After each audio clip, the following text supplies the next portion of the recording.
There was a clear, tangible sense that we were doing something new, something exciting, and that we were both partners in that.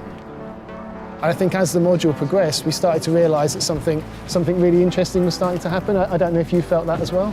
Yeah, I mean, you were very open from day one about referring to us as guinea pigs, and how, in the nicest possible. Yeah, and how all of our blog posts, all of our kind of contributions, seminar discussions, what have you, were really kind of taken note of more so than usual.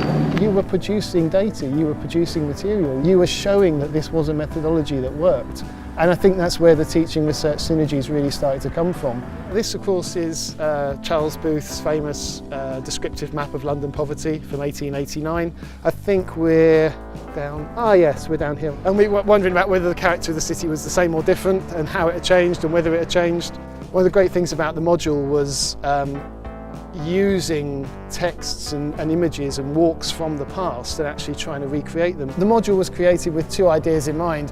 Firstly, it was to find a way to explore these ideas about using walking as a methodology for historical research, but also then as a way of getting students out into London, getting them doing primary research, actually looking at places. That's where some of these research teaching synergies started to come from. I can freely admit that I'd never done that with a group of students before. I'd never created an exercise like that before. It was up to you to decide where we went, how we went there. How much this area has changed was really fascinating to see, especially for people who hadn't walked this way before. Yeah. And Gosforth's got a very good reputation for being quite unique and out there, but history also has its, outside of Gosforth, has its own reputation as being quite stuck down, and this just took it a step further, I think, in a completely new sensory direction, I think. It helped me to kind of think about new ideas, but using kind of history as a way to support that. You get into a routine sometimes with teaching where you kind of know what's going to happen in a seminar. What was really exciting about walking through London's history was that on a week-by-week basis, you didn't always know exactly where the seminars were going to go. That was partly because the research was very new. The completely individual selection process that every student went through randomised the research in a way that I couldn't possibly have done even if I tried to.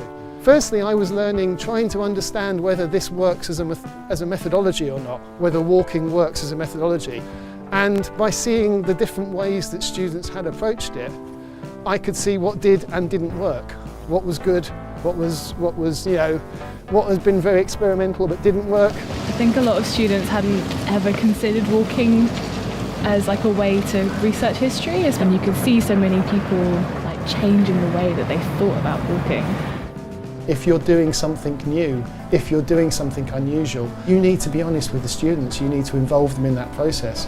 The students that I worked with came with me physically on the walks, but they also came with me ideologically and theoretically, and they bought into the module.